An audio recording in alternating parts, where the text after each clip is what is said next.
Let's start a new chapter. In chapter 12, we're going to be using rational functions. And let's see a definition here. It says a rational function consists of a polynomial divided by another non-zero polynomial. So we better review what polynomial means. Polynomial, what makes it a polynomial is that the variables are raised to whole number exponents. So variables raised to whole number exponents.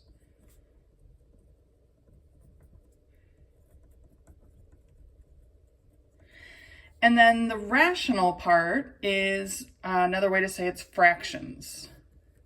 So you can even sort of think of rational as fractional. So we're looking at fractions where it's one polynomial divided by another. And so here are some examples, but these can get more complicated, but it can be as simple as just 8 over 11. Even though that's a constant, the variable is sort of like x to the 0 power. When there's no x there, it's like, that's a 0 exponent. Here, just if there's just an x, that's x to the first power. That's a whole number exponent. And then usually though, we'll see x squared, maybe even x cubes, other whole number exponents. But let's look at what would not qualify as rational, just so we're, clear on what the opposite is. So not a rational function would look like f of x equals, let's say, absolute value of x plus square root of x divided by x cubed plus the square root of 2. So the reason this is not rational is because of the numerator. Because in the top, the variable can't be under a square root or in an absolute value in a polynomial. So variable cannot be an absolute value or a square root. Value or a square root. Now, interestingly, this square root of 2 down at the bottom, this is okay for a polynomial because it's not the variable. So when we say polynomials, it's all about the exponents on the variables. So the square root of 2 is okay for a polynomial because it's not a variable. So the bottom of this fraction is a polynomial. It's the top that was the issue. So since not the variable.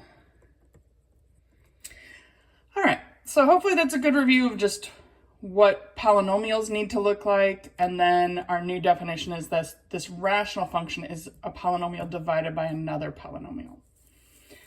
Well, what we're often going to do or have to worry about with rational functions is their domain. Polynomials have a domain of all real numbers, but as soon as we divide, we have to worry about dividing by 0. So dividing by 0 is not allowed. So what we're going to do is figure out where does the denominator equal 0. So our rule is that a denominator cannot equal 0. And that's how we find the domain. To find domain. All right, so let's try that. So in this first one, what I'm going to do is set the bottom of the fraction, x minus 5 is not allowed to be 0. That would be the issue with this. So, this is just like solving an equation. I can add 5 to both sides, and we get that x cannot equal 5. Which, hopefully we would be able to see that, like, you don't have to write it out, right? That putting 5 in for x would make it divide by 0. I can plug in any other x value, right? X equals 10, 6 divided by 10 minus 5, that's going to give us a number.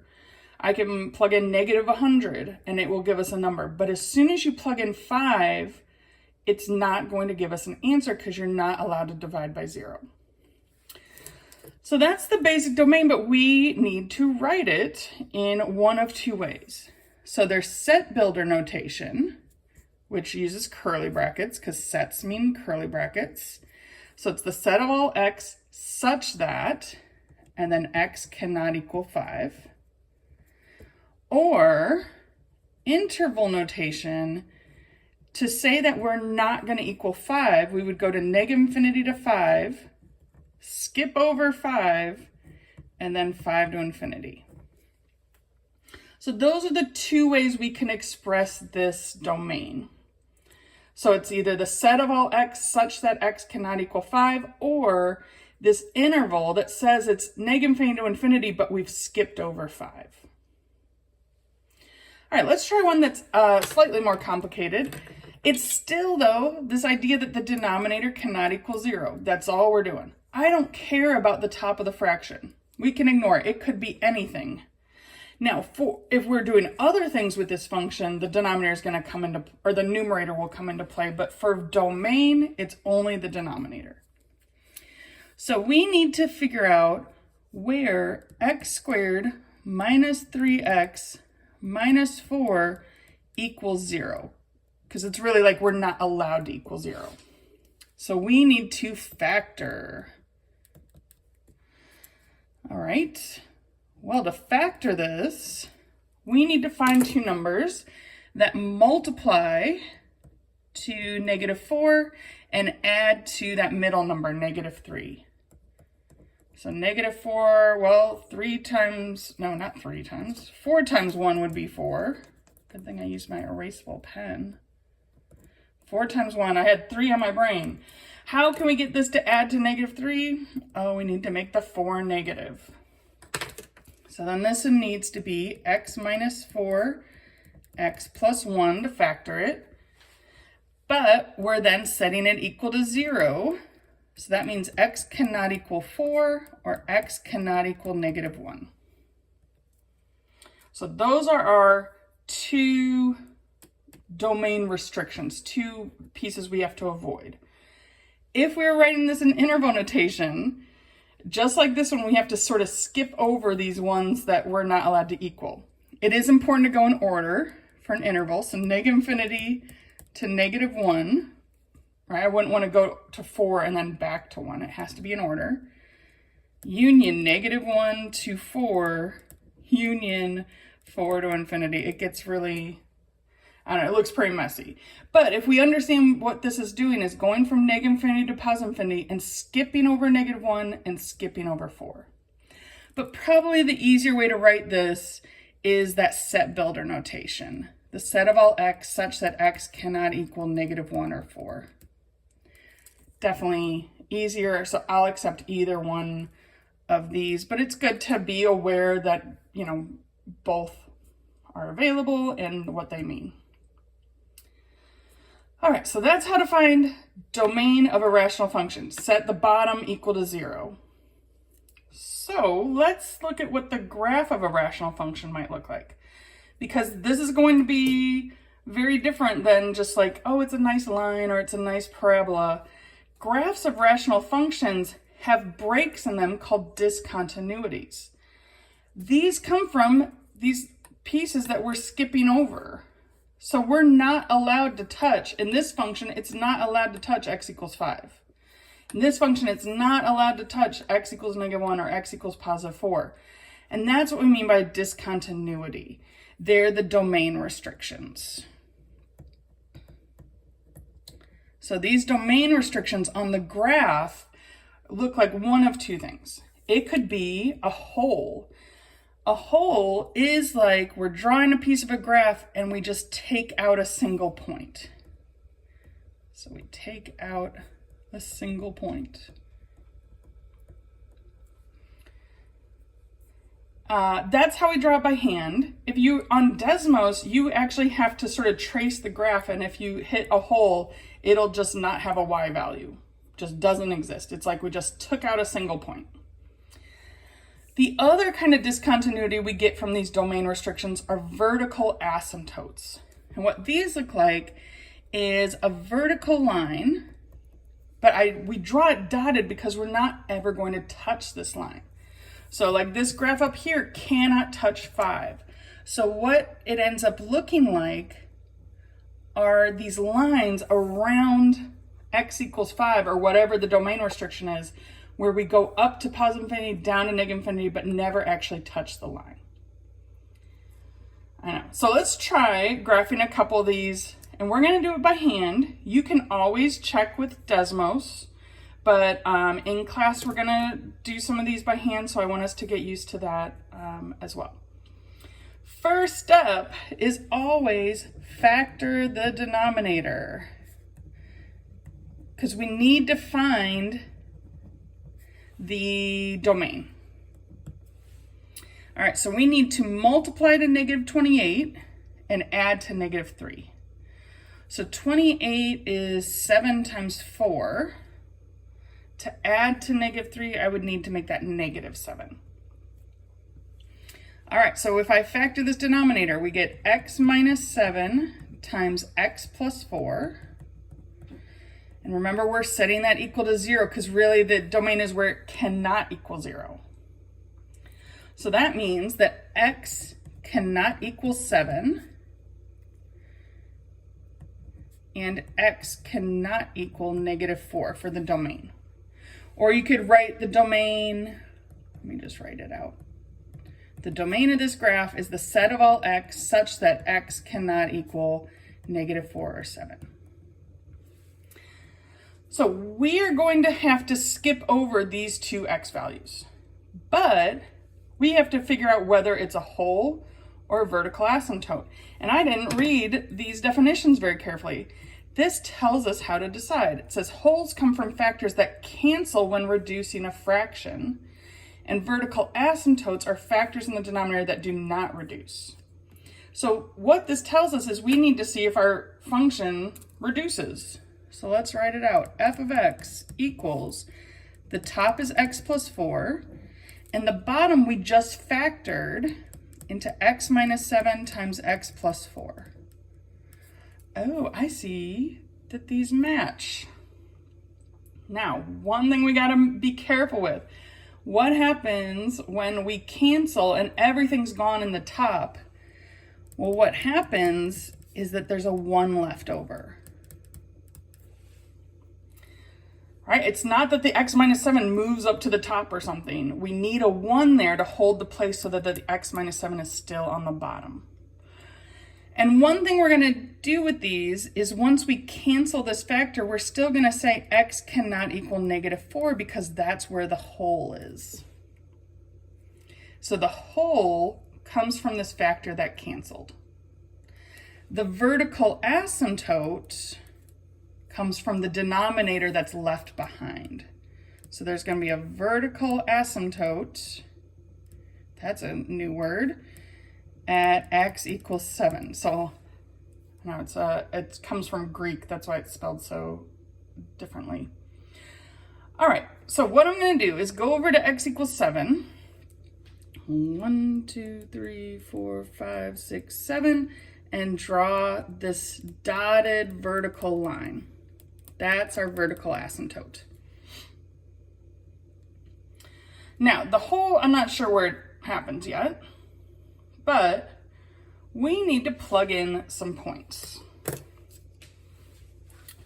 So what I'm going to do, and it doesn't have to be like a lot of points, we just need some of them.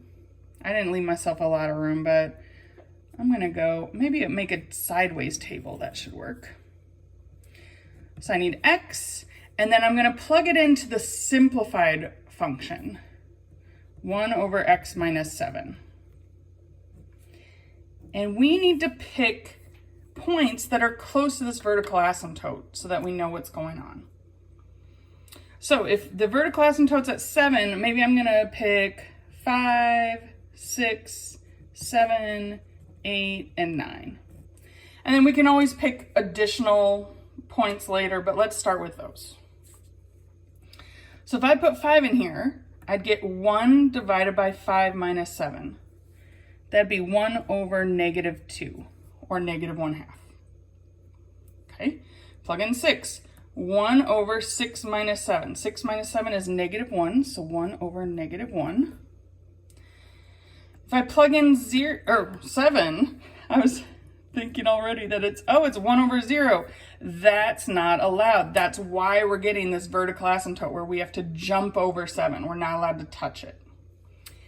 If I plug in 8, I get 1 over 1. 9, I get 1 over 2. All right, so let's plot these 4 points because I can't plot 7. We already have that line there. So at 5, we're down at -1/2. At 6, I'm at -1. And do you see how this is sort of going down this way? That's what a vertical asymptote will look like. I would suggest using something erasable when graphing, right? That it's really easy to need to do a redo on these. Should have said that before we started graphing, huh? Okay, so I'm going to 8, plotting a point at 1. At 9, it's 1/2. So this is going up like that. So that's around the vertical asymptote, but we still should graph on either side and really try to go to the ends of the axes. Also, I want to put this little hole at -4.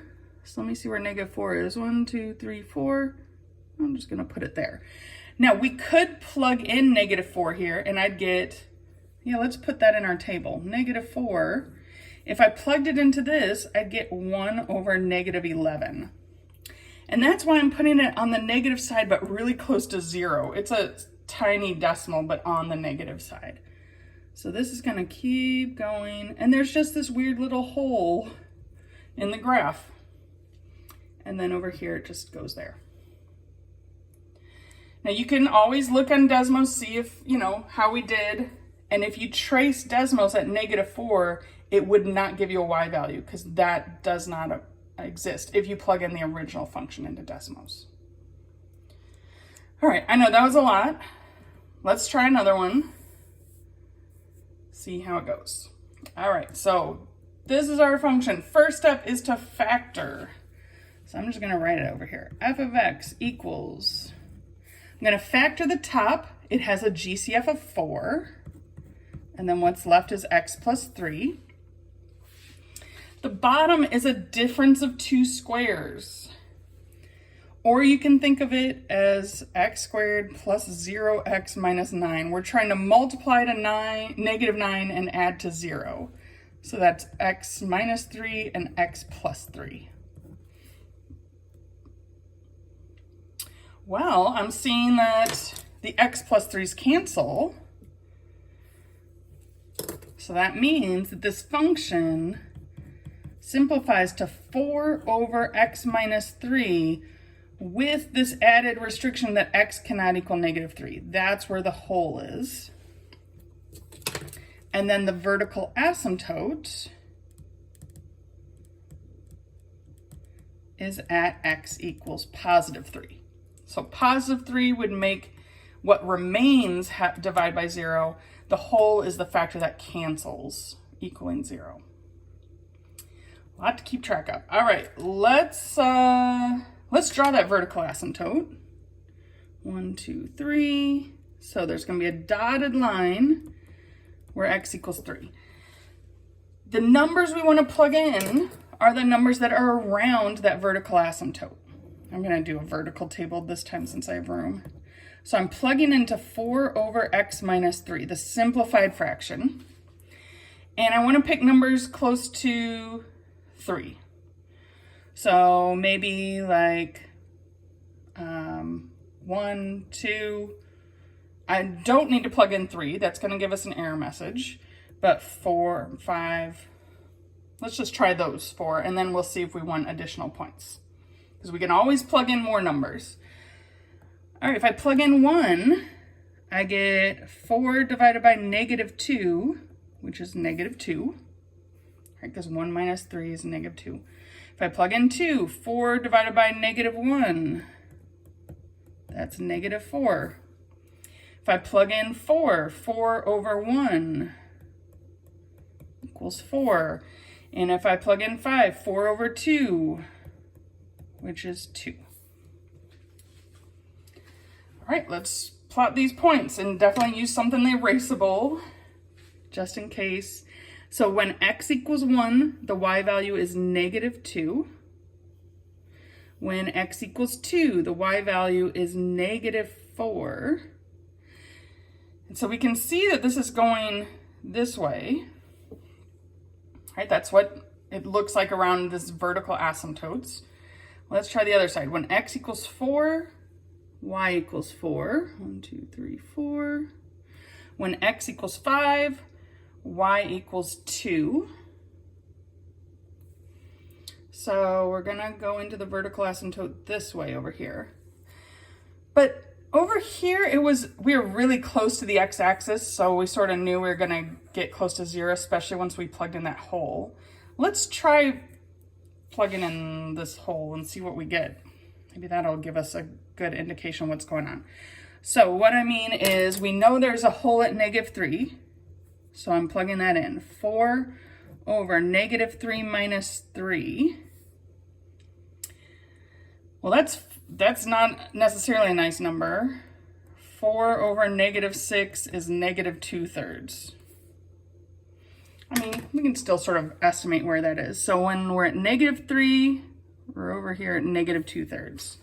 And that should give us enough to, you know, draw something mildly decent. It doesn't have to be perfect when we're by hand. But that's where our hole is, at negative 2/3 for the y value. All right, over here, let's just plug in 7. I feel like I need another point. So 7, I plug it in. 4 over 7 minus 3, that'd be 4 over 4, which is 1.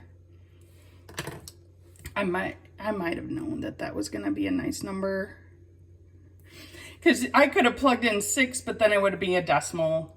So just find numbers that work, because it doesn't have to be anything specific. We just need the general shape of our graph.